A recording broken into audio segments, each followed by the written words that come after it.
গহপুৰ আঞ্চলিক ছাত্ৰ সন্থাৰ উদ্যোগত গহপুৰবাসী ৰাইজৰ সহযোগত সপ্তদশতম এইবাৰ ৰঙাই বিহু আৰু বাৰেবৰণীয়া সাংস্কৃতিক অনুষ্ঠানৰ আয়োজন কৰা হৈছে আৰু 1 তাৰিখৰ পৰা 13 এপ্ৰিল তাৰিখলৈকে 13 দিনীয়া বিহু কৰ্মশালা ইয়াত প্ৰদান কৰা হৈছে। ঢোল বাদন, বিহু নাচ আৰু অন্যান্য বিহু বিষয়ক ইয়াত কৰ্মশালা প্ৰদান কৰা হৈছে আৰু প্ৰশিক্ষাৰ্থীসকলে আজি ইয়াত তেওঁলোকৰ বিহু প্ৰদৰ্শন কৰিছে।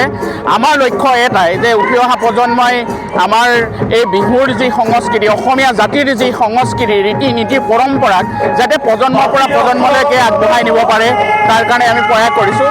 আৰু এই বিহুখনৰ এটা আমাৰ লক্ষ্যটো হৈছে যে একতাৰ, সমন্বয় আৰু সম্প্ৰীতি। আজি ইয়াত আপোনালোকে দেখিছে সকলো জাতি, জনজাতি, জনগোষ্ঠীয় তেওঁলোকৰ যিবিলাক সংস্কৃতি আছে ইয়াত প্ৰদৰ্শন কৰা হৈছে আৰু গহপুৰৰ এই বিহুখনৰ পৰা এটাই বাৰ্তা হৈছে একতাৰ বাৰ্তা, সমন্বয় বাৰ্তা, সম্প্ৰীতিৰ বাৰ্তা আৰু সকলোৱে আমি একেলগতে আছোঁ আৰু থাকিম আৰু একেলগে আগবাঢ়িম।